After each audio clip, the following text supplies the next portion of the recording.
Divine Mother Earth time! Woohoo! Hello, everybody. Welcome to Divine Mother Earth Time. I am your co-host, Laura Eisenhower. And I'm your other co-host, Marisa Acocella, and we are here with the great Leo Zagami, who has just written an explosive new book called The Vatican's Top Secret Alien Agenda: Hidden Encounters, Forbidden Rituals, and Jesuit Astronomers in the Age of UFO Disclosure. Rips away the veil. For the first time, Zagami exposes the Vatican's hidden, long-term knowledge of extraterrestrial life and its secret UFO agenda. Quietly managed by the Jesuits since the 1950s, this agenda threatens to shatter humanity's deepest religious beliefs far beyond Catholicism itself. This book dares to ask the question, what is the Vatican's top secret alien agenda?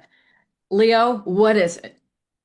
Well, it's basically to sit on top of the narrative. And of course, once the disclosure happens, they had already calculated since the 50s when this whole process started that, of course, the people will immediately go to their religious leaders. That forced a pope, which had himself a encounter of the second kind and then of the third kind. Of course, when I talk about encounters of the second and third kind relating to Heineck's standards, and that was John the 23rd. John the 23rd was the guy who put together the Second Vatican Council. And then, right before it all was kicking off, he had an extraordinary direct encounter with an alien being in Castel Gandolfo. Before that, in the 50s, there had been already a connection with, of course, what happened in Roswell, and earlier what happened in Magenta in northern Italy, which was the first reported UFO crash, which led to the birth of the whole reverse engineering program. The program that, of course, is on top of the disclosure. So we have always discussed, in my books, the Jesuits and the Sabbatian Frankists leading the New World Order. And, of course, Disclosure Day of Steven Spielberg is the epitome of that demonstration. It demonstrates my thesis. You have a Sabbatian Frankist who was in the mega group with Les Wexner doing a movie, and the guy who does the screenplay is himself a Catholic Jesuit agent. When I say this is a really relevant topic and a relevant, of course, book, because we have often been misled. And of course, Laura herself knows that very well from her own direct experiences. We hear a lot about UFO advocates, UFO disclosure, but we don't really know who these people really are, who have appeared gradually from the 90s onwards more and more in a prominent way, because ufology seemed kind of an underground movement, of apasionados, of people like going to the desert but the whole thing is being basically choreographed and controlled from the very start. And this year, Daniel Sheehan confirmed it once and for all, a contact in the desert. And he also confirmed that he's been invited by Pope Leo XIV in Castel Gandolfo. Castel Gandolfo was designated as the summer residence of the Pope, but it was designated in the 1950s to replace with the growing pollutions in the sky. They had moved the whole astronomical observatory to Castel Gandolfo. But then at one point, even Castel Gandolfo became too polluted light-wise. So then the process after the Second Vatican Council started to put in place another big project, which actually took place from that moment onwards with the Jesuits and Mount Graham. The guy behind that was Father Cohen, who was at the time the head of the Specula Vaticana. In my book, I talk about Father Cohen, how he inspired Brother Consolmagno, who then is at the moment the director of the foundation, but used to be until last year the director of the observatory, the present director, Father Sosa, the people behind this disclosure in the Vatican, from Father Grasso in the 50s, then Pierre Teilhard de Chardin, of course, which takes a leading role in the transformational efforts to adapt the Catholic faith to this whole disclosure, because they want to have a leading role. So what is the leading role of a Catholic if he can't baptize somebody? That's why they came up with this monstrous idea of wanting to baptize an extraterrestrial, which is not. These are two Jesuits, of course, the authors, Brother Consolmagno and Paul Mueller. But in reality, this was the title of an article dedicated to Father Cohen, who was the mentor of these people. And Father Cohen was the guy who eventually forced the Indians to give their territory up, to build up those astronomical observatories, because it's not only the Vatican involved, but also a consortium of German universities that then created the infamous Lucifer, which is itself. Okay, that's what I was going to ask you. It's Mount Graham is where the Lucifer telescope is. Yeah, but there is a lot of misconceptions, because fortunately the Vatican, as soon as, of course, the name came out, they obscured their links to their site and the Lucifer project linked to them, and rather blame this consortium of German universities, which I have exposed as being totally hand in hand with the Vatican, because even the new director of the Specula Vaticana went to the University of Heidelberg, which leads this whole consortium.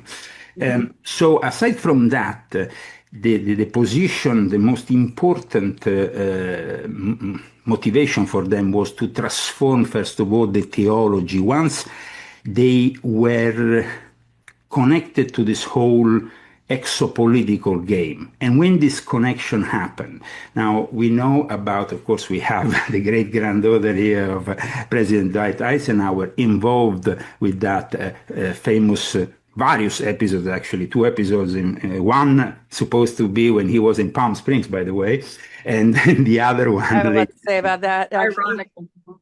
But what happens is that there was, since Roswell, already the involvement of the clergy that was directly involved, reporting to the Vatican. And at the same time, Consul Alberto Perigo, who was a Vatican ambassador, had a direct experience of UFO squadron over the Vatican in 1954. And aside from Alberto Perigo, in 1954, he was also the American ambassador to have the same experience over the skies of Rome. All this happened between the end of October 1954 and beginning of November 1954. There was a series of sightings that went on between France and Italy. These sightings were really an anomaly. At one point, they stopped a soccer game in Florence because of these UFOs over Florence. I mean, that to stop a soccer game in Italy is probably unheard of. Unheard of. Yeah. So what happens here is that the Vatican constructed a way to unify all the religions in a way to prepare then the reception for this disclosure. And that is why they have been working so much into the unifying, once again, all the various Christian denominations, which, by the way, have also their own theological difference in relation to the alien phenomenon, the UFO phenomenon, UAP as they call it today. Because, for example, we see it very clearly that the Orthodox have mainly a demonic view of every alien being. Rather, there is, of course, certain differences between the Orthodox here in the US and the Orthodox in Russia that have a more interdimensional view that excludes any physical, while instead the one in America, we saw it recently with Father DeYoung, guested by Tucker Carlson, have a more physical, which in a way is more similar to the evangelical take over it. But in the evangelicals, we have also different sides, because we have, for example, the Timothy Alberino faction, which is more materialistic. Then we have the most of the evangelicals, which see them as interdimensional or extra-dimensional beings, demonic beings. But the ones who instead embrace the alien, forged by this Second Vatican Council, directed by a guy who had a direct experience of the third kind, because it was John the 23rd, who, by the way, was also a Freemason and had his first experience of the second kind of contact within a lodge in Istanbul. What does that mean now? A close encounter of the second kind versus, can you just tell us what that is for people who don't know? Yes, it's very important to classify this kind of encounters. You have the encounter which is, of course, direct with the being or with an orb that might be some kind of sent by a mothership or something. But it has to be a close, direct encounter that is like, we had the movie Encounters of the Third Kind, which is the epitome of that. It demonstrates what that really is. The second kind is when you see a UFO, but you don't actually have contact with them. Okay. So, it is, of course, different kind of encounters that then characterize what can be an experience of contactism, or in some cases of abduction. Now, in regards to my book, I expose for the first time also the secret links of the remote viewing programs of Lieutenant Colonel Sabin with the Jesuits and the Vatican, that actually wanted to enroll Roberto Pinotti 10 years ago, who refused. These are direct testimony. I also have photos with the Colonel Salvin and Pinotti, the whole story behind it. I was actually the guy who earlier on introduced the Academy of the Illuminati to Roberto Pinotti, so I know that very well. Roberto Pinotti is a brother Mason. I've also been a Mason, so there is a very much a direct involvement of Freemasonry at the highest level. There was P2 worship of Master Licio Gelli involved with this. So we're talking about some people very high up in the Masonic world. That's why this book is different from other books, because other people don't give you this perspective. They don't have the inner work. They don't know about what happens in the Masonic lodges or the documentations within the Masonic lodges. When the testimony of Pope John the 23rd about his own encounter of the first encounter was in a lodge in what was deemed a Rosicrucian chapter, which is basically it can be part of the 18th degree of the workings of the 18th degree of the ancient and accepted Scottish Rite.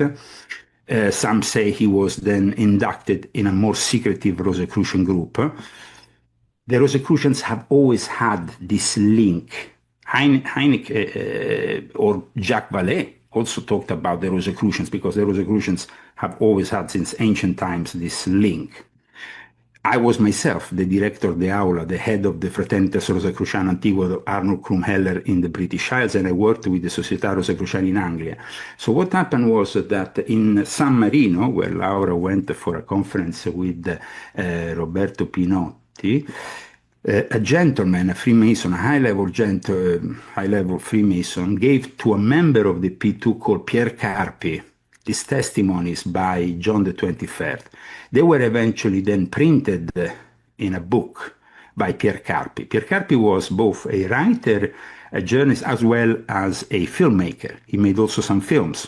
Particular film that I would recommend you can find online is the film on Count Cagliostro, who himself was very inspirational for his own ET contacts, because he founded a whole rite based on his alleged contact with Enoch and Elia.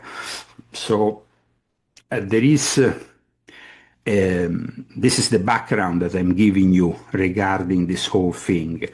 But it's very important to understand that this information was given to Pierre Carpi, who then, of course, published it. It was, of course, picked up rarely outside of France or Italy. And much of the information that I'm bringing in my book, it's not really known in the English-speaking world, mainly because a lot of these books have never been translated. For example, thanks to the Ufologic Italian Center, the Centro Ufologico Nazionale, the CUN, of Roberto Pinotti, I was given a lot of documentation. And at the same time, I was able also to collaborate with Alfredo Lissoni, with Roberto Pinotti in the year 2000 presented the Mussolini files, which were the files, the secret fascist files about also that UFO crash and the retrieval that led to the reverse engineering program and the build-up of this secret project called Cabinet 33, Arrest 33 by Guglielmo Marconi, the inventor of the radio. Eventually, he will have reverse engineered some of it and created the ray of death, which could have changed the outcome of the Second World War in favor of the Nazi fascists, but for that reason the Pope himself intervened. Pope Pius XII intervened and said to Marconi, who was, of course, a very good Catholic, he said, you shouldn't give this death ray to Mussolini in Italy, otherwise here we're going to end up on Nazis. The word, it would have changed. How does this death ray work? The death ray worked very simply. It could stop any engine of an airplane, of a train, of a tank in real time. Wow. Really? So that will basically would have changed completely the course of the war. Imagine what would have happened with the Americans arriving on the shores of Normandy and everything blocked. It would have been the end of their invasion. It would have been the end of the liberation of Europe. So Pius XII had direct information about this retrieval in 1933. Now, the interesting thing that I report in my book, apart from the forensic analyzed documents, because they have been forensically analyzed and confirmed to be genuine, they were initially given at the end of the 90s to various people in Italy, including Roberto Pinotti and Alfredo Lissoni, from a secret source. The secret source ended up being the grandson of Benito Mussolini, the son of Galeazzo Ciano, who, as you know, was shot because betrayed Mussolini. So there is a very dramatic story there, no? At one point, he starts, various people, it was Alfredo Lissoni, Pinotti, and also a guy called Giorgio Bongiovanni, who claims to have a stigmata due to his vision of the Fatima, whatever. They receive these documents from the secret source. They start comparing them, and gradually the secret source send them also to some newspaper, just like hints. Then at one point, the grandson of Mussolini revealed himself to Pinotti, who wasn't allowed yet to say his name until he died. And then when he died, he revealed the name. And of course, this is very important information because it happened in Magenta. And there is a very interesting synchronicity regarding all this, which I have actually outlined, and Roberto finds himself fascinating. Magenta is also the surname of the guy who organized the first ufologics conference inside the Vatican at St. Anne's Gate in 2002. Magenta and the guy, interesting enough, the guy who then did the forensic analysis of all these documents has exactly the same name of a doctor from Vergiate, from Magenta, who has been dedicated a square, but they are two completely different people. One is a forensic analyst and the other one was an ordinary doc. So there's a lot of then Magenta is a very specific place in Italy, which gave also birth to the name of a specific color, and there was a very brutal war there. So it was a little bit, there is some, when you go after this research, you find a lot of synchronicities. And then synchronicities goes back to, of course, the guy who invented the concept, which was Carl Gustav Jung. My father was himself involved with Mayer, who was the direct disciple of Carl Gustav Jung. My father worked with him in Switzerland for a couple of years. And Carl Gustav Jung at times is portrayed, because of his book that he made late in his life, as a skeptic. While instead there is ample evidence, which I also published, which states that he was rather fascinated and admitted the existence. But of course, the problem is everything became classified and secretive the moment in which they started the reverse engineering. Even to this day, the biggest problem is actually the reverse engineering that blocks the final disclosure, the legacy program. The legacy program is that program which makes it almost impossible for, let's say, for this whole thing to be fully revealed. Because the moment in which you fully reveal, inevitably you clash with national security interest. And also there is, of course, we all know that, you know, presidents, politicians, they are informed on a need-to-know basis. Some of them had the opportunity to dwell more deep in it, like, for example, the great-grandfather of Laura, who was involved directly in this whole thing. But others were not. Now, when it comes down to the movie of Steven Spielberg, I found it a bit disappointing that he chose the Nixon encounter rather than the Eisenhower encounter. Yeah, there's so much, though, that there's so many layers to all of that, and we're going to get into it in the Vatican controlling the disclosure, because Yes. some of these characters have covered up the fact that MJ-12 was involved in signing treaties, and they wanted Eisenhower to be a scapegoat in many ways, from what I've heard. So I just wanted to, you know, add that, because there was an unconditional surrender instrument in 1952, because the Nazis really infiltrated the United States and began to really form this, you know, deep state. Well, with Operation Paperclip, Yeah. definitely. But the thing is that what happened is that all this reverse engineering passed from the Nazi fascists on to both the Americans and the Soviets when they liberated, of course, Europe. And of course, each, you know, we had the Soviets that had all the interest to try to take on all these secrets that were gathered and so on. Then both of them, though, ended up building later on, of course, much later on, what is known as these remote viewing programs, which function as interdimensional gate openers. And when I'm saying interdimensional gate openers, I'm not excluding the extraterrestrial hypothesis, like, you know, Jacques Vallée seems to say that one excludes the other. In reality, they are both connected, because an advanced extraterrestrial race will have also interdimensional, you know, possibilities. But the thing that people don't understand is that Jacques Vallée is a guy who works with the legacy program, just like Davis, just like Daniel Sheehan. These people have taken over and made a mockery of the UFO disclosure this year at Contact in the Desert. They made a mockery. They are there standing on a pedestal knowing certain things and just giving you drops of truths. And everybody's like, ah. And the Vatican is behind it. And we have confirmation of that, because then we have the disciple, her mentor, Jacques Vallée loves Pazulka. Pazulka is another gatekeeper. And all these gatekeepers then belong to the Soul Foundation, which last year did an event, which Pinotti was invited to. And another gatekeeper is Gary Nolan. And of course, the biggest gatekeeper of them all is Al Puthoff, Catholic like David Grush, and like the ones. So there is some very specific interest here the Vatican is controlling. And Hal Puthoff was the handler of my ex, who wanted me to be recruited into this Mars project. So maybe we can get into that towards the end. I would think that he wanted to recruit you for his remote viewing, because that is what he really does in regards to, I mean, but you see, that Dr. Al Puthoff is what Colonel Savin is in Russia. And then we have the same kind of guy also in China. They are all competing on the reverse engineering. So that's why they don't disclose the whole thing. But, I mean, please, your questions.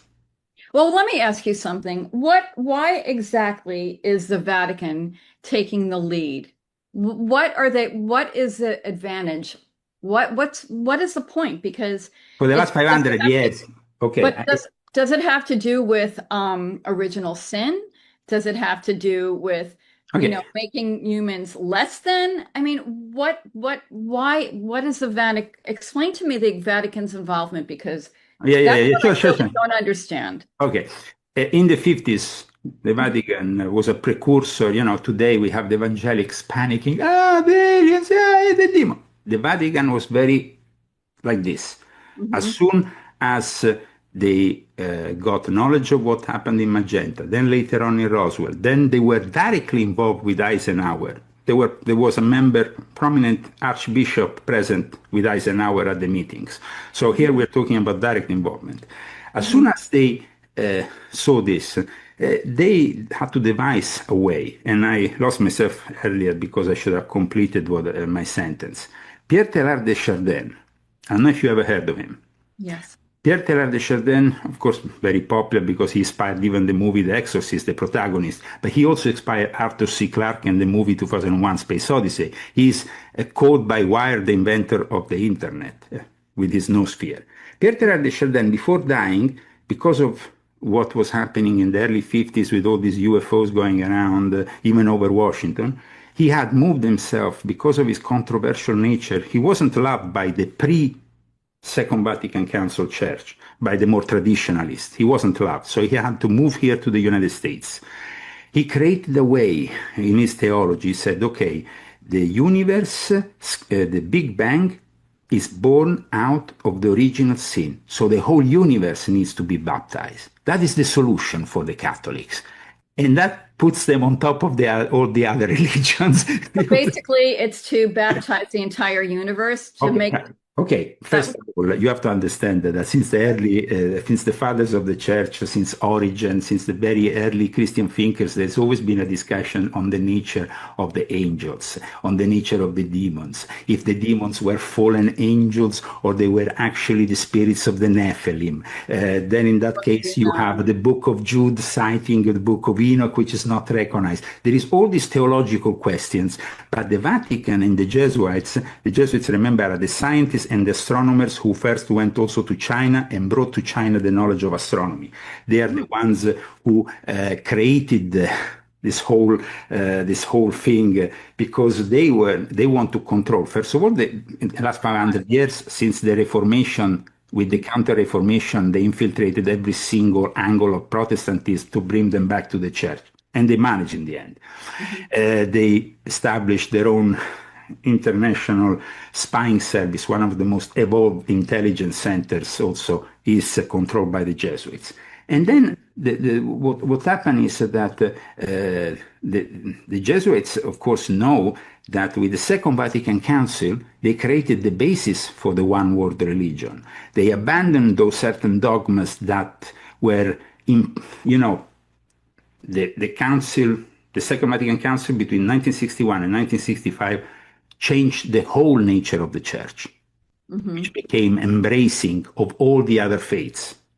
Nowadays, so that was a very big move, and it happened in connection with this experience by the Pope himself, John the 23rd.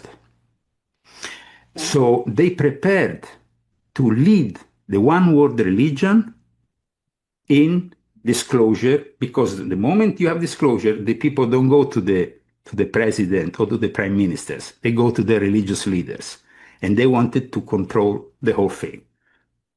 And that's why, for example, Daniel Sheehan is the lawyer of Stephen Greer, is the lawyer of Luis Elizondo, is the guy who controls part of this. But who is this guy, and why does he have so much power? Daniel Sheehan was a novitiate in the Jesuits, who then for many years worked at the headquarters of the Jesuits in the United States. He's the legal representative for a time after being a former novitiate, and then created also a specific institute with the Jesuit and worked with the Jesuits in controlling the whole ufology and disclosure narrative. Here's the thing. Have you ever heard of Daniel Sheehan? I have heard it. I have, but I just want to know. You know what? You should just go on Contact in the Desert YouTube channel and see the speech publicly available of Daniel Sheehan, and he is giving it away this year. Just like Jacques Vallée gave it away this year, because Jacques Vallée this year admitted that they have aliens inside laboratories so they can create the language, but that is something that the remote viewers, in fact, people like Hal Puthoff and the others, that's why Dr. Davis, who works with Hal Puthoff, was there at Contact in the Desert this year. They were all control gatekeepers. The gatekeepers are all controlled by the Vatican. Stephen Greer was guested on St. Peter's Square in Balducci's apartment. You're kidding. I never trusted that guy ever. What can you tell us about the Ninth Circle, though, and that aspect of the Ninth Circle? I have no information about that. It's what my book relies on hard evidence. I couldn't speculate, because the moment I speculate, the academic world is going to attack me left, right, and center. So what I did is to make a book where the evidence is so strong, and it shows, who is behind David Grush, who is behind Luis Elizondo, who is behind Jeremy Corbell, who is behind George Knapp, who is behind all these people. And then you show it, and then Daniel Sheehan admits it. I've been invited by Leo XIV. We are all being invited in Castel Gandolfo. Wow. That's the summer home of the Pope. Yeah, that is the place also is the headquarters of the Jesuit astronomers, not only the summer home of the Pope. That is the headquarters, which is connected with Mount Graham, which is connected with every single telescope in the world. But the thing is, okay, who are the Jesuits, and what are they trying to keep from us? What are they not disclosing? What do they have to gain? All of them. What's the real agenda? It's almost 500 years of history of the Jesuits, which I've actually disclosed in the last volume of my Confessions, which closed the whole series, as you know, volume 12. So I highly advise you to study that book, because it gives you the whole story of Ignazio Loyola, who was a member of the Alumbrados, who were an Illuminati group in the Iberic Peninsula, who was practicing things which were deemed heretic. In fact, he was condemned many times by the Inquisition. Before the Pope, at one point in 1540, invited him to a place called Tivoli, in this rock, in this castle, which I am very well acquainted with, because I had my house near there. So what happened is that he embraced Ignazio Loyola and the Jesuits because he needed desperately to fight the Church of England, Martin Luther, the growing Reformation.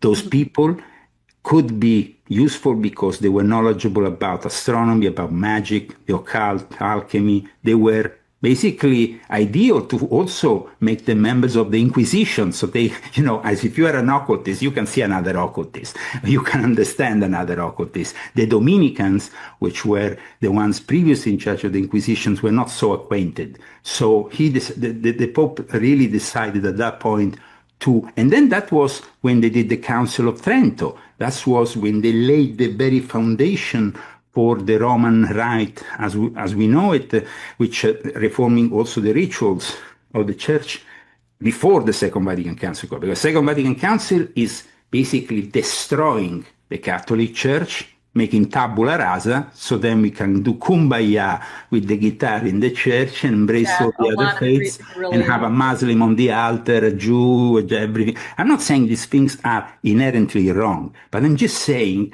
that their intention is to lead always the whole religious narrative in their favor. But also there's another thing, and this is much more serious. 53 miles of secret archives, now the Vatican Apostolic Archive, 23 miles of Vatican Apostolic Library. That knowledge became very applicable for beings from other parts of the universe. So what is in those 53 miles? What's the big secret? 53 miles of it used to be called the Secret Archive. Now Pope Francis wanted to change the name because Secret Archive sounded a bit, like people got the wrong idea. But in reality, they should get the wrong idea because it's almost impossible to accede, even as an academic, to those archives. I was very lucky because for my book, I had a guy called Alfredo Lissoni, who is a professor of religion, who wrote this book many years ago about the Vatican archives. He had access to the archives as a professor of religion, but he had to create a fictional excuse to accede to those archives. So he said, I'm here to study Christian legends. And they opened the doors. So then at that point, we have a lot of testimony interesting in his work. Pasulka, who is instead the gatekeeper, who is approved by Guy Consolmagno and the Jesuits who wrote this book, she admits that she herself had to lie and say that because she was invited to for the case of a couple of saints that needed it. So she was there and she could access the archive because she was studying to, in the Catholic Church, you have to do certain studies in order to approve a guy to become a beato and then a saint. So Pasulka is a number one gatekeeper. In fact, she's the disciple of Jacques Vallée. Let's not forget, Jacques Vallée was a member of the Church of Satan, very good friend of Anton LaVey. In the 70s, he was all over the place here in California with black masses and the likes. Not only with the encounters of the third kind, inspiring, of course, that French scientist in the film of Steven Spielberg. He was a Satanist. There is photos of him and Anton LaVey. He's not, and he has admitted, he actually impressed Pasulka once in his home when he showed this satanic book and said, "You see how many pages there are? 666. No, oh, that's so obvious. Jacques Vallée is a creep number one. But everybody, Jacques Vallée, Jacques Vallée, Jacques Vallée. Wow. Now, the thing is that in my book, because of this book, I might have a great number of enemies in the next few weeks coming against me because I've exposed the whole ufologic movement. I don't care about people, I know we have a common friend, even my past publisher, Brad Olsen, always invites me to content in the day. Come here. This year, I didn't want to tell him the truth. I just told him, listen, I can't come. I'm busy. I was closing. I will not go there to face the enemies which I have exposed in my book. It would be hypocrite from me. What, standing in front of them? To do what? Yeah, I mean, you might be hit by a direct energy weapon, which is... No, apart from that, remember that I was also involved in the intelligence operations myself. I was Freemason, so I studied remote viewing. I was in Russia. I know those people from the Russian FSB, from the GRU very well. And they were also the ones who, because in my book, at the very end of the book, I also talk about my previously classified encounter of the third kind, which happened in Rome, in Campo dei Fiori. And that is not going to be disclosed. You will have to read the book. All right. Well, now we're really intrigued. Well, I can tell you one thing about this briefly about this event that happened to me. It was previously disclosed by the SISMI, the Italian military intelligence, because at the time I had only just finished I was part of the Air Force. I worked in the Ministry of Defense in Italy as every Italian was obliged to do 1 year of service. And I ended up in the Air Force because of my father and his friends who was a general. And I worked at the Ministry of Defense there. Then I was recruited in Operation Gladio, and I did also one thing for them. Then in 1993, I had this experience. As soon as I had this experience, and because of what I was then given, I was almost obliged to go to the military intelligence. So I contacted the military intelligence in Italy through this friend, was Stefano, who was working within the security detail of Giulio Andreotti. Giulio Andreotti was involved for a very long time in exopolitics because he was a friend of Alberto Perego, the guy who saw the UFO squadron on top of the Vatican. In my book, I have an image, a photo of the UFO squadron over the Vatican given to me by Roberto Pinotti, a genuine one. I have also reconstruction, but it's also a genuine one. There is a permanent squadron over the Vatican. Permanent? Like they're there now? They're always there. They're Why? almost always there because they can use some kind of plasma thing to camouflage, to not being visible. They can also shift dimensionally. The whole experience that I went through was then relayed to the Italian SISMI. The Italian SISMI was the only one to have the access to the documents which I gave to them, until I also later on in 2002 gave part, not the entire documentation, but part of it. I met this colonel from the GRU in Russia to also confront them of what I was given in Rome in 1993. Mm-hmm. Hmm. Can you help us understand the level of mind control, though, that people might be under, or threats that they're under, in order to push this sort of controlled disclosure, and where it stands today, and what you're seeing? Good question. Well, I see it very when I see people like Hal Puthoff on the age of disclosure and all that fake, disclosure narrative with Marco Rubio and all these people giving, they give an inch of truth, but of course they are just showing you the shell of the truth, not the real truth. I mean, this whole disclosure, we saw it in the last few, the dumps of this UAP, the UFO disclosure from the government. It's all about the lights in the sky. Now we have some orbs. And then we have Steven Spielberg preparing the whole thing by doing this movie to see, Steven Spielberg claims he doesn't have contact with people of that kind. He's the biggest liar ever. I mean, the guy was a member of the mega group. And in the mega group, there were members of the military industrial complex. And I had told... What's the mega group? The mega group you can find on Wikipedia. It was founded by Les Wexner. I talked about it in my book about... It's on my book about the rise and fall of a Frankist monster. Yeah. So you have the mega group in that book. I can give you the exact page. Okay. Spielberg was also the one who, when he went to the White House, he had Ronald Reagan saying at the presentation of ET, there is people in this room who know this is the truth. And you are telling me you don't know people from the military industrial complex? The guy, I mean, it's a shame that he must lie so much in his life. He could at least, at the end of his life, stop lying. He doesn't. So that's it. I mean, I don't want to give away the movie for the people who, of course, want to go and see it. But it's obvious that... I agree, Laura. Huh? And Laura made a face, and I'm like, I agree. We're like... Well, I mean, at the end, you kind of bring out E.T. out of retirement on a wheelchair. I mean, that really made it for me. That was hilarious. Sorry, use it. Yeah. No, I mean, I think it's important to watch to see what's being put out there and Absolutely. It needs to be seen. It's an excellent movie also for entertainment. I mean, I find it very entertaining because it's, we all like, since my childhood, Steven Spielberg and his movies. So, I mean, it's a great movie. It's entertainment, but it's also a psyop. So we also have to take that into account. It's a psychological operation to see how people react, to normalize certain things. You have, for example, a reference to remote viewing all over the movies. It's quite incredible, but, of course, they have to have this alien thing in their hand and so. But remote viewing is a reality.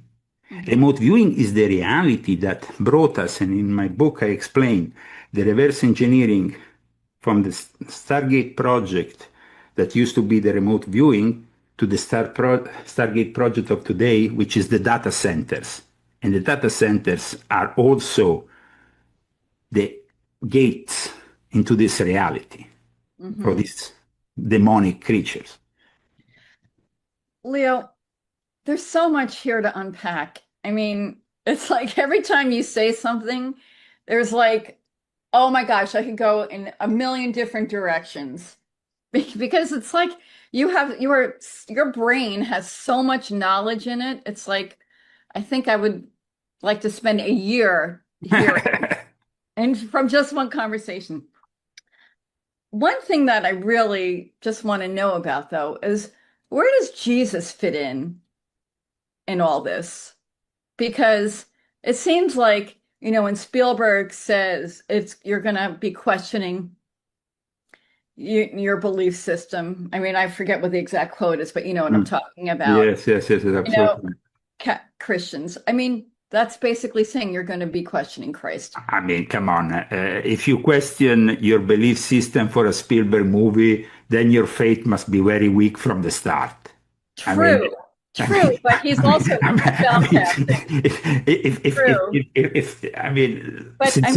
me, but I understand what you're saying. But I don't think we should ever see Jesus in the context of religion anyway. That's not.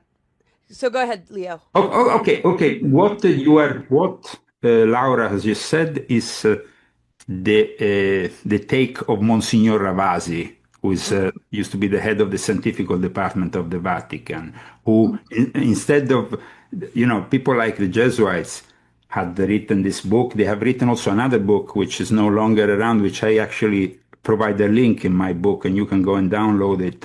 It was a book which was exposed earlier on in Exo Vaticana by Tom Horn. Then it was later on, they almost forced the Vatican to then put it on the Vatican Astronomical website.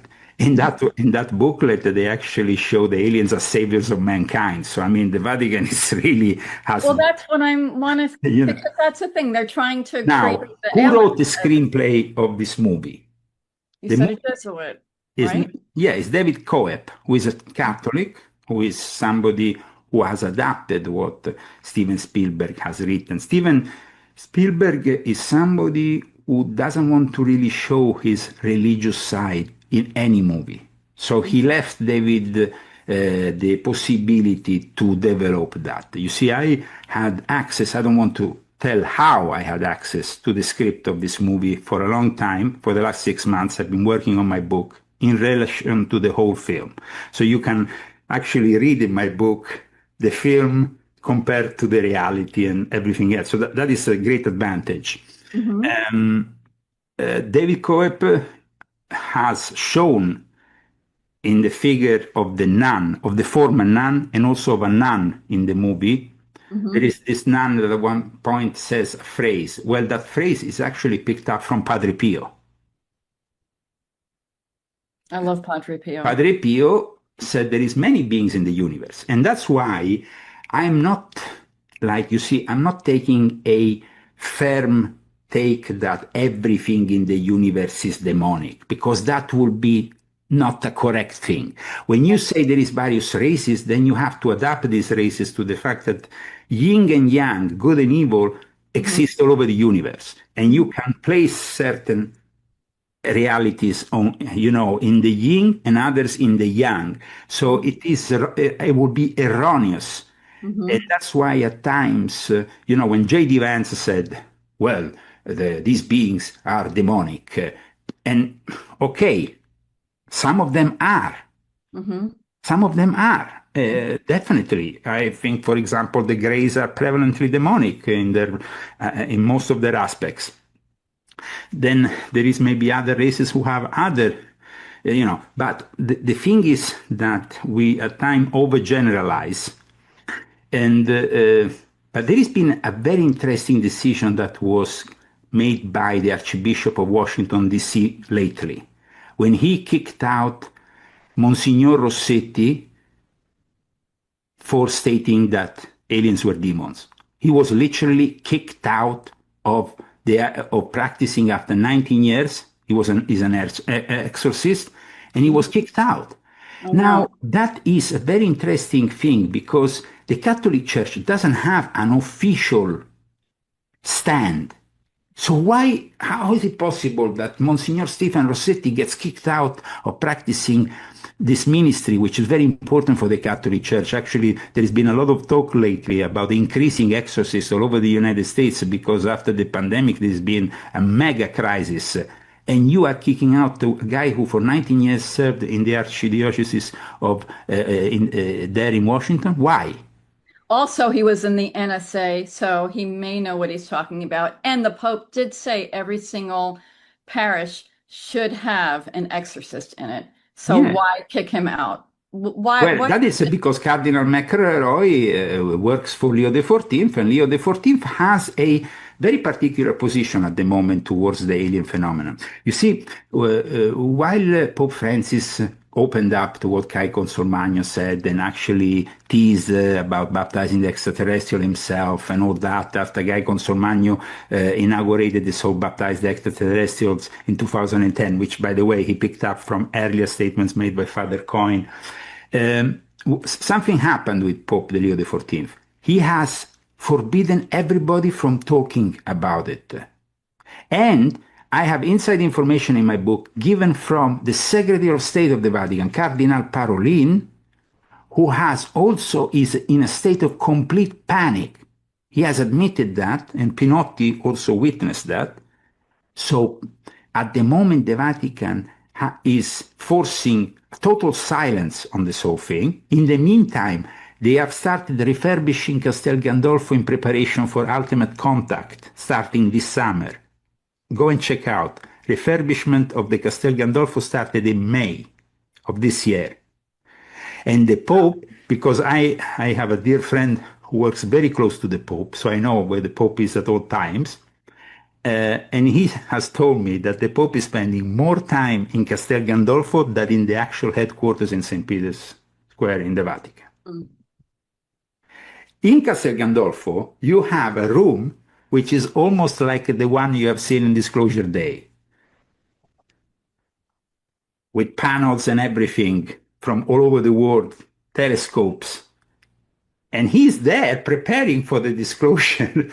Pope Leo XIV has taken this name on because Pope Leo XIII, of course, officially he has taken this name because Pope Leo XIII was the Pope that took over while there was the Industrial Revolution, and he's the one who takes over because of the AI is threatening the world. So he has to also do this encyclicas that he just did recently. And he did this encyclica with the biggest players in the AI world, Anthropic. Mm-hmm.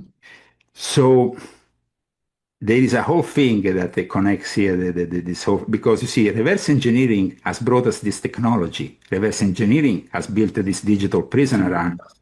Reverse engineering has brought us the AI. Yeah. Mm-hmm.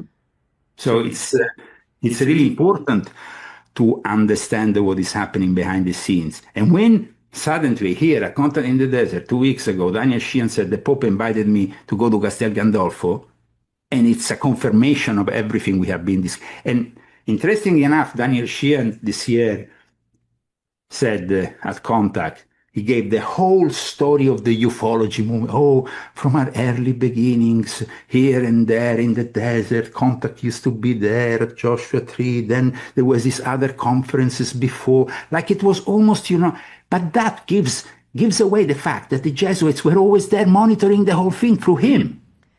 Well, how does this all connect to my lab's military abductions, fake abductions? I mean, how is, because it seems that the trading of humans for technology began in the 1930s or 1929, and there's been a PSYOPs kind of false military abduction that can you say anything on that?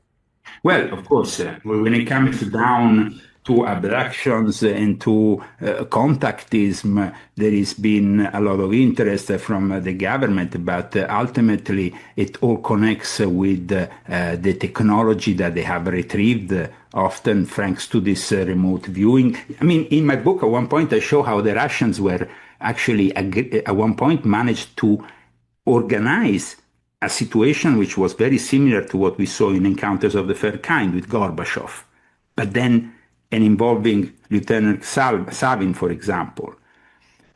And when it comes down to abductions, well, we have to be very careful because certain abductions have definitely a demonic nature. We have seen that for centuries, once you name the name of Jesus or God, these abductions end in a second. So I'm always a little bit wary of the abduction phenomena because it's very much connected to something demonic. Contactism is different. Contactism and remote viewers and what they have done with contactism is of another level because they are actually working with this entity. It's a different thing from abduction.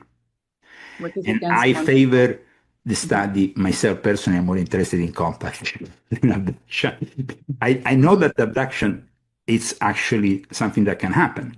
In my own experience, At one point, I simply was, I don't want to anticipate too much because otherwise I would give away the book, but I might suspect that then for a couple of hours, I don't know what happened. So I might have also have suffered an abduction, but my most important element of the story was the contactism and the protocol of contact which was established back then. So, Leo, what can we expect to hear though? Like, what do you think the Vatican is going to? Okay. What is their narrative? What do you think? What do you anticipate their narrative is going to be? What? Well, first of all, there were some polls. I don't know if you ever heard of the Alexander's poll or the ones that followed in 2008. You ever heard of those? No. Okay, in my book, in chapter 4 of my book, I explain how the Alexanders, now the Alexanders are a couple of people who maybe, are you acquainted with John Alexander, Laura? Yeah, he was the penguin in the aviary, and he was a part of the Mars recruitment. Okay, now his wife, who apparently was also an abductee, you're talking about abductions, and that is rather interesting because the first poll that is known, and you can, made by Victoria Alexander, who is the wife, it was made on a number of religious people and how then they will react. There was polls that were conducted. The first was the Victoria Alexander. The second one was the Ted Peters, which is known as the Peters ET Religious Crisis Survey. Now, these surveys are deemed very important by the Vatican. Even recently as a month ago, Guy Consolmagno, 3 weeks ago, I think, he cited them in an interview. They're very important because for the Vatican, they want to understand how people will react. And so the reaction and how they will react in specific religious denominations. So the difference between, for example, an evangelical reacting, a Catholic reacting, an Orthodox reacting, is something that has been studied since the 90s, and since they made this. So in 1994, Victoria Alexander with John B. Alexander, who, by the way, as you know, they're also connected to Robert Bigelow, with the financing of Robert Bigelow, they put together this Alexander UFO Religious Crisis Survey, which is known as the AUFORCS. I will strongly advise you to go and check it out. And then you had the other survey which I mentioned. But the interesting thing is that Victoria Alexander and her husband are both linked to Edward Teller. Do you know who Edward Teller is? He's a guy from the Manhattan Project. Because the Manhattan Project then becomes the Department of Energy, and the Department of Energy and the CIA, they're involved in the legacy program, and that is what is obstructing real disclosure. Mm. So you have, you see, I even published a photo in my book in which you have Al Puthoff, Philip Corso, Edward Tellers, all together. And I show really all these links. And then let's not forget, the Alexanders were members of the Temple of Set of Michael Aquino. So again, we're saying this. Okay. Right. I mean, that's just wild because the aviary, Hal Puthoff, John Alexander, Richard Doty, all these bird names have these deeper ties. Yeah. God. Yeah. But you see, the interesting thing is, why giving a poll, the first poll of its kind, the first survey of its kind, in the hands of people like this? And then, there is a link between the Temple of Set and the Jesuits.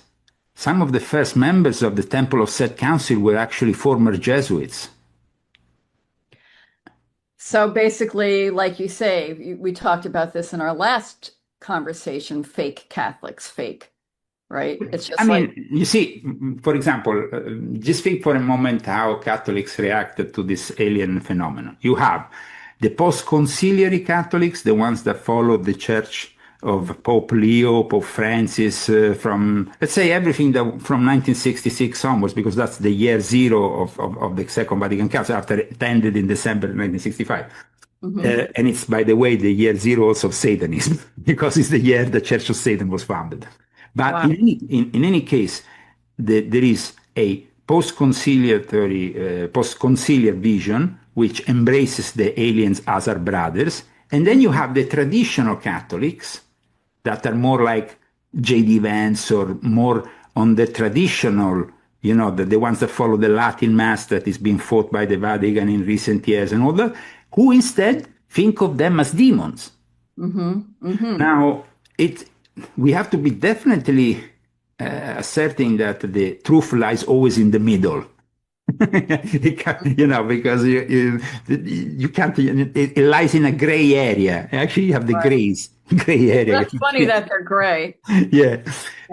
But the interesting thing about all this is that the latest survey was created by Reverend Dr. Peters, who is an ordained pastor of the Evangelical Lutheran Church in America, which recently has been hand in hand with the Vatican. And this survey was, like I said, was conducted, and let's not forget that Peters is also a member of MUFON. I mean, MUFON is also involved in all this. The Jesuits also control MUFON. So they control the whole show. Yeah. What if, oh, well, I won't ask, but go No, ahead. but Laura, I would like to, you know, have your first impressions of all this. I hope that you will read the book, because I'm sure you will benefit from it. But what is your take at the moment on what I said? Oh, it all lines up. It absolutely resonates. And I'm going to read the book. I would love to talk to you, you know, afterwards. And I'm just so grateful for all that you put out there. And lots of dots are connecting, lots of, yeah. I definitely have a lot of thoughts and questions. I might just write you as this process unfolds and I read your Thank you, Laura. Thank you very much for what you said. Now, when it comes to the service that were done, you had, you know, the Roman Catholic has one vision, the Protestants mainline have another vision, the Protestants evangelical have another vision, the Orthodox have the Mormons, the Jews, the Buddhists, the Hindus. Now, the fact that religion is involved in all this, you said earlier that you thought we should separate the two things. right? Yes, what is your take in that sense? Oh, when we were talking about Jesus? Yes. Right. Well, I feel religion has just taken over teachings that I don't feel are fully from the Taking over the scientific aspects of it. the scientific aspects of it. No, I mean, the scientific is almost like you're saying that, yes, they are taking over what should be in reality discussed only maybe in the frame of science. Well, I feel, you know, we have a divine blueprint that's been tampered with, and this junk DNA is not really junk DNA. And I feel the Christ Sophia, the Magdalene energy, the balance of the masculine and feminine. When you see, you know, church and patriarchy and controlling disclosure and some of the altered texts that have been handed to people and the dogmas that people attach themselves to, and the whole infrastructure and how it relates to the mothers of dark, you know, just the underbelly, which you know so well about, that you expose. That people don't have to get lost in understanding the larger picture when it comes to extraterrestrials, that really, you know, source emanation, Christ Sophia, and all the different star systems. And Yeah, because I noticed some are fallen and some aren't. Like you said, there's positive and negative, but it doesn't take away, you know, who the Christ energy is at all. It just opens up a larger landscape that can't be limited to anyway. Yeah, well, I understand. You think that certain theological, and in fact, what I'm sharing in my book is the different theological prospects, trying to be very, I mean, I actually not judging.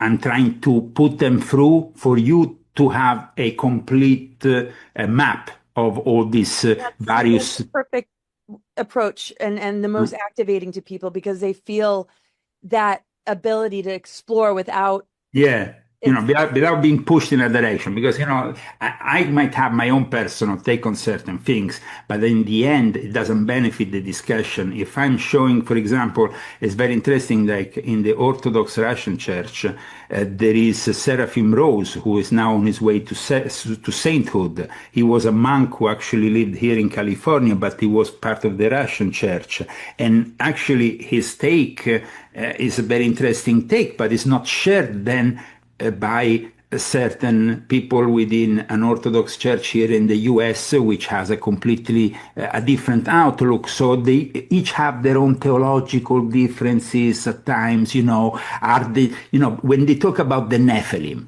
and then when they talk about the Book of Enoch. And then, of course, there is certain factions who say, well, the Book of Enoch is irrelevant because it's never been accepted within the canonical, only by certain churches within very limited, in Africa, in Eritrea, in Ethiopia, whatever. And so it makes the whole thing, like you said, very much in the hands of people who claim they hold the ultimate truth, when the ultimate truth is very difficult to obtain if you don't have a direct experience or a direct knowledge of it all. Totally, absolutely. I think that is really, and so in my book, like I said, I left my own personal experience as a side note at the very end of it to not distract from the rest. I love that. I love it. And that's kind of how I felt when I was writing my book. It's like, I might have my way of seeing things and experiencing things, but it's really about us all being able to experience it in our own way, in a sovereign way, and not have those differences divide us. So yeah. Yes, because then it becomes like no, I see that for me, the Nephilim, the fallen angels are physical, for you are interdimensional, for them, the giants were physical, then they were the spirits of the Nephilim, or they were, it becomes like all these nuances, like when it comes also to the sex of the angels, it goes back to a discussion that the church has had for hundreds of years, and brings me back to my childhood when I used to watch this Italian comedy film called Brancaleone Valle Crociate by a brilliant director called Monicelli, who used to have this take at one point, because it was based in the medieval times. And at one point there is this old sage which talks. So did you come to me to discuss if the angels have or don't have the sex, and if they are, they made a big discussion in books that were this thick about it. And if the angels have the sex, could they mate with women and then produce their offspring, or didn't produce their offspring? Or then you have Father DeYoung, who went on Tucker Carlson and said that there were rituals that produce the offspring of the present elite rather than a physical DNA. I mean, it becomes a headache. but all these various takes need to be relayed in a book, so then we can make, like you said, our own mind up on the final outcome that we want for our own sovereign life, Oh, totally. And that's what's so beautiful about what you do, because there's not an agenda. It's there to help people experience something and see how it lands without the pushiness, because people that push narratives tend to delete and block people who don't agree, and it just ends up being this information war. And it doesn't have to be like that. So that's so beautiful that. No, but also, at the end of the day, the Catholic clergy is also the one that was involved with the occult for centuries. They actually operated with forbidden grimoires for the evocation of certain entities. So there is also a dark side that, of course, the Catholic Church might have in this whole thing. But it's also, when they created the Inquisition, to practice those who were basically competing with them. They were not just condemning, they were not just going to somebody, oh, you evoked the devil, you shouldn't do that, bad boy, I'm going to put you on the stake, or you are a witch.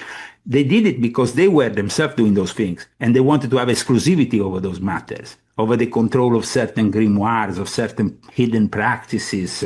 So that is also a very interesting thing. Think that the last victim of the Inquisition was actually Cagliostro, who himself had this inspiration from an extra terrestrial or interdimensional force that inspired his own Egyptian rite. He taught also this method of rejuvenation through 40 days of a specific ritual, because then it seems that alongside with all these contacts in the old day, in the past centuries, there was also this fascination with immortality, which has never died in the elite.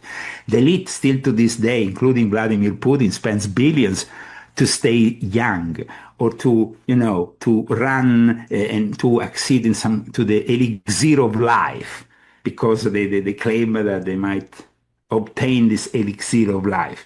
Anyway, the whole thing about the Jesuits is that they have always had control over the narrative. If you think that they were involved in condemning Giordano Bruno. Giordano Bruno, whose statue is in Campo dei Fiori, was that thinker who hypothesized that there would be life on other planets.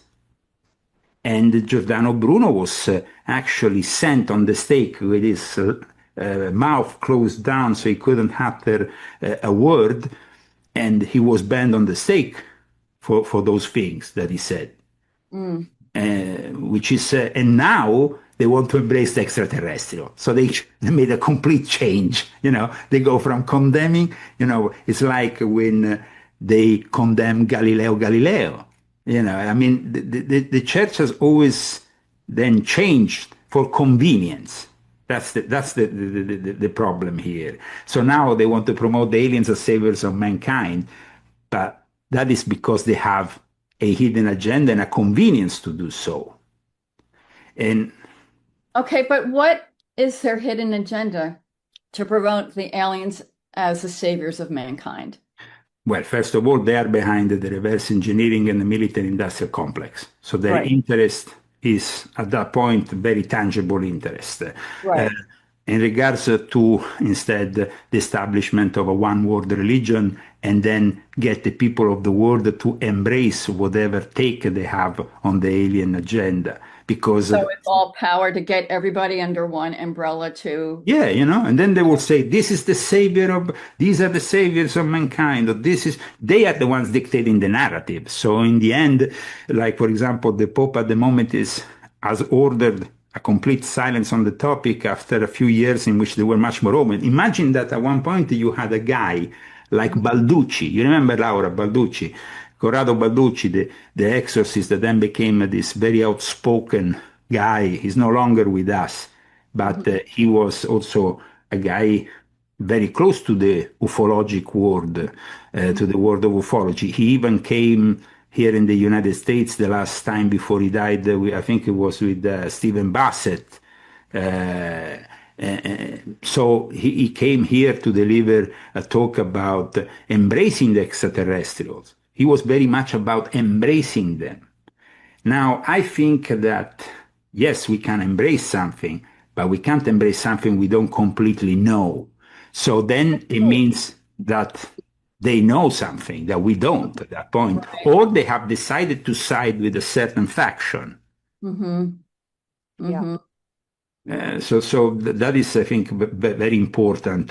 In regards to the reverse engineering Trojan horse to imprison humanity, I think that we are seeing very clearly that the Vatican also has taken a stand, saying, we stand with Anthropic because they are the ethically and morally correct way of the AI. Then we go and see that Anthropic is still providing services to the Pentagon, and for any special operation where Anthropic will be required, they will not use ChatGPT even after they stop using official Anthropic. So it's just, it's like presenting to the world a good side of the AI against a bad side of the AI, and they are, and they are with the good side of the AI. The AI is the Trojan horse that is built so that the aliens don't have to land with an Independence Day kind of scenario. They are already landing in every corner of the United States with data centers, which are part of the Stargate project. Yes, gosh. So I mean, it's very difficult for us to accept certain things because we always like to have the hope that maybe with these ongoing disclosures, things can get better. But think about this for a moment. President Xi Jinping, and then you have President Vladimir Putin, and then you have Donald Trump. These people, they have access to the truth, and they know that they are competing on building up and being able to reverse engineer better than the competitor. This kind of thing. So that's why, And then we have, of course, another important element in my book, which I would like to end with, which I think is very important. The Vatican, after the 60s and the establishment of the line that was established in the Second Vatican Council, created the faculty of paranormology. Now, the faculty of paranormology, both at the Gregoriana and at the Lateranense, so both institutions which are linked to the Jesuits, one more formally, the other one less, Father Resch died a few months ago, in February of this year.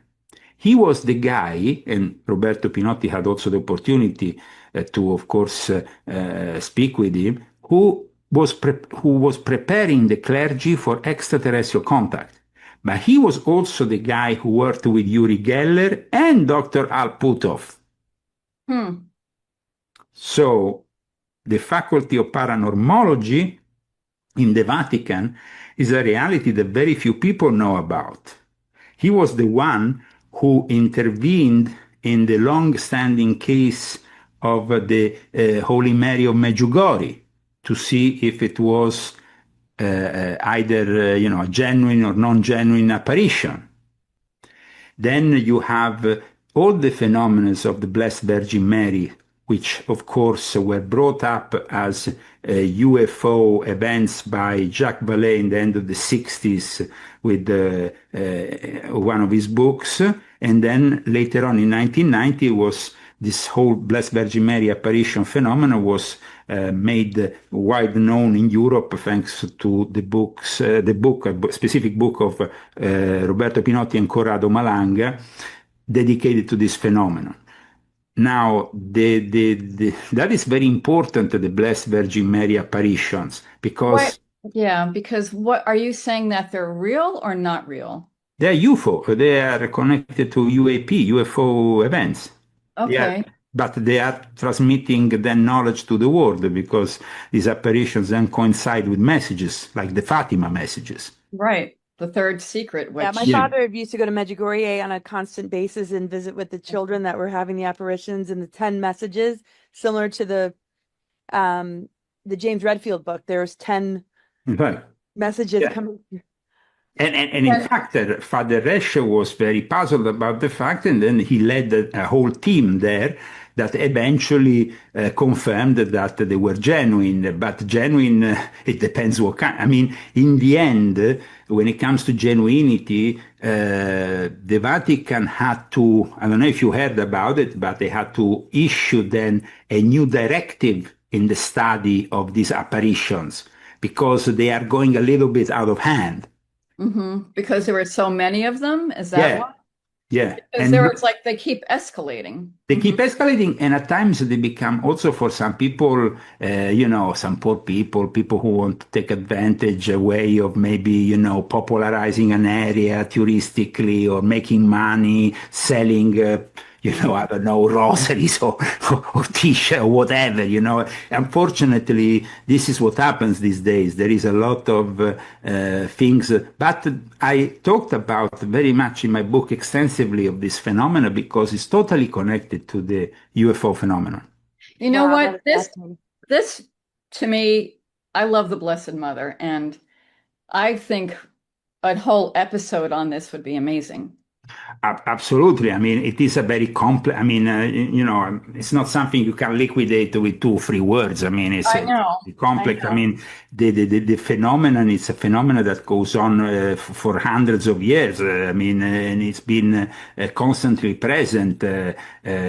So definitely, yeah, in the I future. mean, I would love that because I've actually written extensively about it myself, and One last thing that I want to connect with this book is, there's been a lot of talk about this scientist that disappeared, and then there is, of course, the Air Force, the retired Air Force Major General William Neil McCausland. Mhm. Well, in my book, I revealed the real reason, What? and it's hardcore. What? You won't tell us? I can tell you something. There was a meeting in Rome between John Podesta and the Illuminati, and then Ugh. later on there is Tom DeLonge that popped in, trying to establish this whole thing, that then was liquidated because Tom DeLonge, you remember, was trying to become this. To the Stars Academy of the Arts and Sciences. He wanted to present to the world this reverse engineering. He was Mm.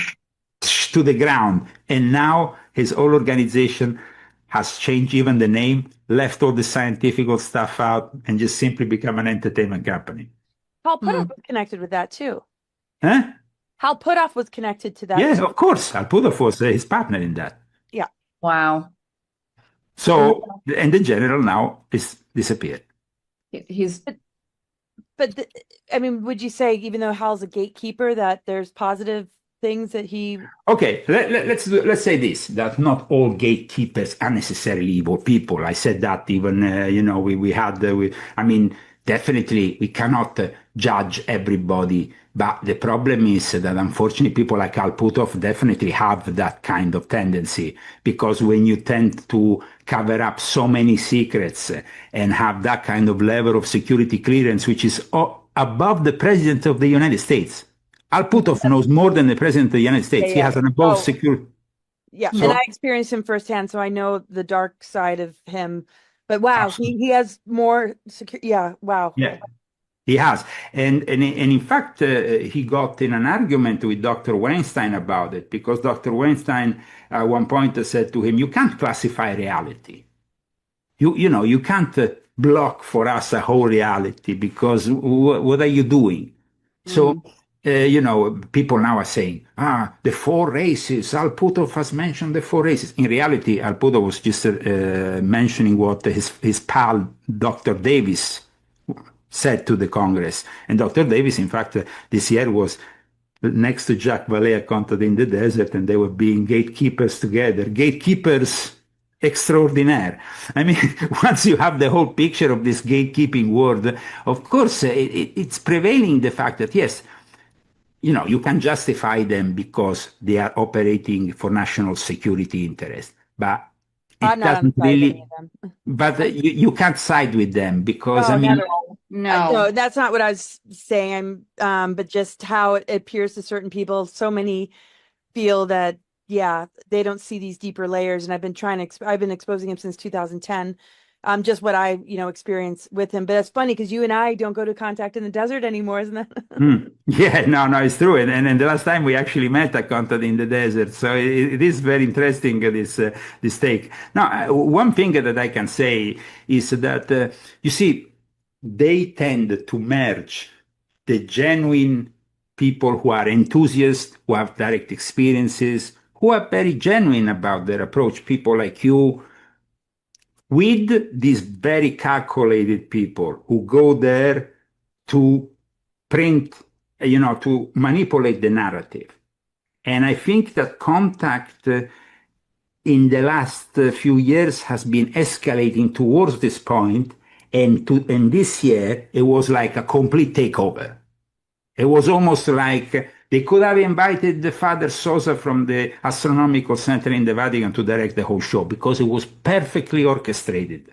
You had every single gatekeeper in the book this year in Contact in the Desert. Wow. Luis Elizondo, you had Jeremy you had Jeremy Corbell, sorry. with Jeremy Corbyn, who did this last film portrayed as a martyr of ufology. Where was Jeremy Corbyn 10 years ago? He was nowhere to be seen. But these people pop up out of nowhere, and they are artificially constructed as the saviors of humanity. And he's afraid that he's like in danger right now. I feel so sorry for him. I mean, he was just on Finnerty complaining that he's so afraid right now. Yeah, he's scared, because they have to. God. Oh, wow. No, definitely. When instead the guy is simply playing martyr to the cause and he has a role to play and it's all calculated. I mean, and then you have, for example, Luis Elizondo who goes, and everybody's like, Luis Elizondo. Luis Elizondo came out of it's like they picked him up out of that New York Times article that was launching the TikTok frenzy in 2017. Right. And then, it's like the illusionist taking out a rabbit. Luis Elizondo. Well, he's such a CIA shill, and he can't even get photographs right. It's like one thing is more phony than the next. But I will always say that the most dangerous one of them all is the one who controls the gatekeepers, which is a gatekeeper controller, Daniel Sheehan, because he's a gatekeeper controller. Okay. And that is a level on top of the level. It's like Al Puthoff. He's at that level of controlling the gatekeepers. And it's sad to see, though, that there is all these genuine people that go to this conference, and they really are, there's a hunger for truth. And unfortunately, what they're given is peanuts. Oh, totally, totally. You know what's so great about you, Leo, is that you just pierce through the bullshit and you just go right for the truth. And I think it doesn't make me very popular, though. Yeah, but you know what? It makes us want to listen to you. And we're going to definitely we need to have you on again because there's so much here. And I'd love to. I mean, we should definitely do a show on the Blessed Mother and the Marian. Absolutely. I will conclude saying that all this, I don't know if you followed at the end of May, there was this whole thing, which I relayed also in my book, this whole episode with this meeting of pastors and a congressman. And then there was... I wanted to ask you about that too, but I know that we have a lot, but yeah. But it was hilarious how it ended up with this evangelical pastor Hagland doing a disclaimer. I didn't mean to say that. No, it was only my fault. Oh, yeah. I never said that. Congressman Burinson said that. No. It's a good thing he's not Catholic because he would have to go to confession. Yeah, he will be beaten up by Al Puthoff, who is a good Catholic. Oh, yeah, okay. Yeah. Al Puthoff, he goes to mass every week. Him and the Greys. He confesses. Yeah. I know we got to close. It was a fantastic experience today. I guess that we have relayed to our viewers a lot of information. Real quick though, what are your thoughts on the Nordic-looking ETs that Trump is being pictured with? I think that Trump is doing a great job at trolling people with this whole UFO agenda. And I mean, it's not very respectful to people who want to do a serious disclosure when you are equiparating on your official website the aliens to the illegal aliens. It's something that then he did that picture with the gray alien in chains, distasteful, and then this other thing with the Nordics. Now, regardless of his AI generated or not, it seems like he's always in search of attention. It's always like the strategy of attention, works for Trump. Good or bad, they always want people to talk about him. And suddenly, yesterday, instead of a UFO landing in front of the White House, we had the UFC landing in front of the White House with a big monstrosity, which looked like some tacky thing from Las Vegas. No, it's. I don't know about those Nordics. They should have been taller, though, Laura. I really like their hair, though. I was like, man, I want It's that. Okay. Then, I saw comments like people, this was an official delegation from Norway. I know. I lived in Norway. It's funny. I'm sorry. I did. Yeah, no. And I think that humor is always a good thing to have. And now there was somebody who told me that you, Laura, believed it wasn't AI generated.